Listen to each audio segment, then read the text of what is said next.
Here we are with Country Music News International, and I have the very great pleasure of speaking with Mr. William Lee Golden and two of his sons. And they are over there somewhere in the USA, but I'm not quite sure where. Gentlemen, where are you? We're here at this old home in Sumner County, Tennessee. This old house that I live in was built in 1786 by a Revolutionary War colonel. Uh, Anyhow, it was built before George Washington was our first president. It Okay. was built 3 years before Washington was president and built 10 years before Tennessee was a state. So this old house is where we're at. It was North Carolina when this place was built. Okay. So we're coming to you from Middle Tennessee here today. Very nice. About 20 miles outside of Yeah, on Nashville. the north Yeah, side of there you go. Nashville here. Yeah, so that's a house with some history right there. It is. End of the 18th century. Anyway, gentlemen, what I really want to talk to you about is William Lee Golden and the Goldens. So I don't want to really look back at the Oak Ridge Boys or look at the Oak Ridge Boys in particular, but I'm really quite fascinated by what you've brought out so far and what you're planning to bring out soon.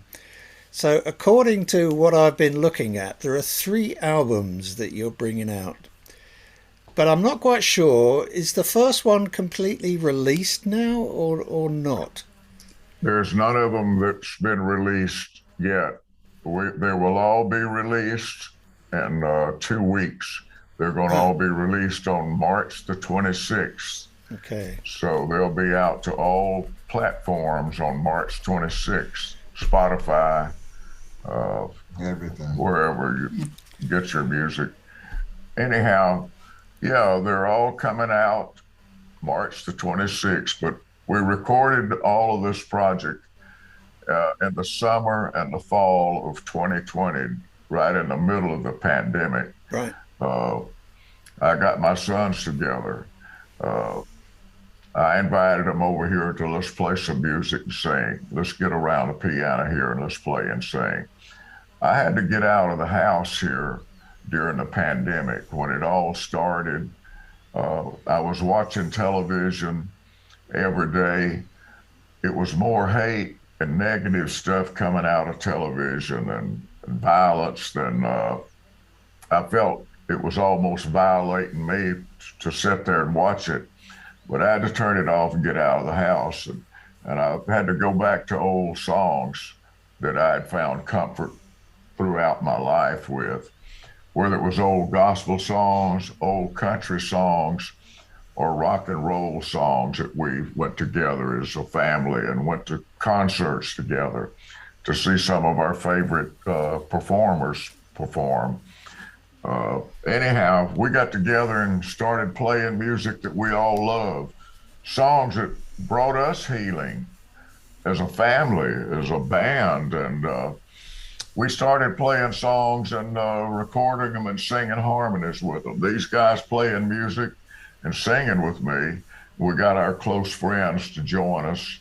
And that's what you're hearing, Chris playing drums, playing acoustic guitar, Rusty playing piano. They're both singing harmonies and singing lead on different songs.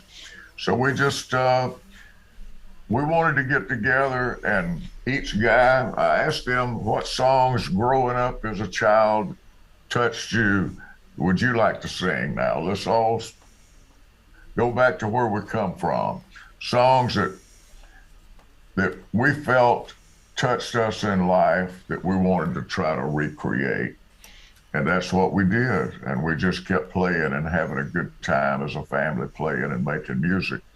And it wound up, when it was all over, we had recorded 34 songs here. Some of the Eagle songs, the last 2 songs that we did was 2 Eagle songs. We did Peaceful Easy Feeling that Chris sang lead on. Then I sang Take It Easy. And these guys harmonized with me. So, and we brought in different parts of our family. I've got grandkids that are on some of these songs, and Chris's daughter, and son and his two daughters, and so we made it a family project. And they're singing on some of the songs with us. But again, we went in during a pandemic, and we had to find healing mentally, emotionally, physically, and spiritually. And so that's how this all came together, with us starting right here in this room we're in right now, around this piano behind us, and singing old songs. 3 projects, 34 songs. And you recorded all these songs at your house, or did you use a studio at all? We used, we went 1 mile just right down the road. a mile up the street to Ben Isaac's studio. They're at TBN headquarters. They have 2 great recording studios there. It's where Mike Huckabee does his television show. Okay. But we recorded up here at TBN at Ben Isaac's studio. He sings with the Bluegrass gospel group, the Isaacs. But he has a great studio with a lot of vintage equipment, you know, the old microphones and the great vintage equipment to get great sounds. A lot of them made in Germany. Yeah. Well, that's true, actually. Yeah, they're either made in Germany or they're made in right. Switzerland, you know, so you get those lovely old Neumann microphones. That's right. Wow. And they are just as good as they ever were. I love those things. I've been talking to a number of bluegrass groups recently, which is, for me, is great, because I love the music. When I listen to bluegrass music, I can kind of hear some of the folk music roots that you have here in Britain, in Ireland, and Scotland. It's where it comes from. It does, yeah. Well, basically, I mean, there's plenty of American influence in it as well, like banjo picking, for instance. I mean, that's pure American. But the banjo itself came from Africa. Right. It did, yeah. I mean, so that's more of a sort of Afro-American instrument. Yeah. From your recent releases, then I think you've already released "Come and Dine." Yes, And, it was. So how's that been going? How's that been kind of, accepted by everyone? What's the reaction been? It spent 7 weeks at #1 on the CDX charts, and the YouTube video that we shot right here at the house with the kids and the grandkids and friends and family, great grandkids. It was like at 1,300,000 views. It's 1,300,000 views as far as Facebook views on the video for "Come and Dine." And it, like Chris said, it spent 7 weeks at #1 on CDX Positive Country charts.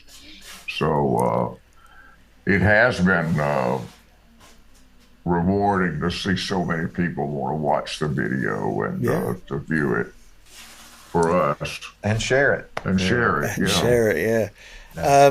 Just looking at my other screen here, that is from the Old Country Church Gospel album. Right. That's one of the albums that's coming out on the 26th of March. I was actually also very interested in the Southern Accents one. It's one of the bands that was just wonderful to listen to back towards the end of the 60s was the Allman Brothers. I love the Allman Brothers band. Craig, my third son there, he sang the Multicolored Lady on the third album, the Southern Accent album.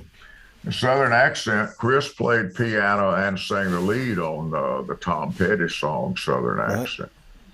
So that's another good one. And then Rusty's played piano and sang Hollywood Nights, the Bob Seger song. Yeah. So all of our influences, I think, are the ones that kind of cross those barriers, and like it was could be considered country or pop at the same time, the Glenn Campbells and that kind of stuff. So that was always a big influence to us, as the one that appealed to all audiences. And that's what we tried to do on these albums too. So great. Yeah. Well, I'm going to look forward to the 26th of March and listening to all this stuff. I have a little message to say that you need to wrap up at 10:20 a.m. Your time, not my time. So I'm going to say, guys, thanks so much for joining us at Country Music News International. It's been a very great pleasure and an honor to speak to you all, and I wish you all the best for Bye, 2022. Nigel. Come to Nashville. Thank I you. will. I will. Come on, visit Tennessee. Oh, yes, sir. I will. All right. Bye-bye. Bye-bye. Till then, bye. Okay.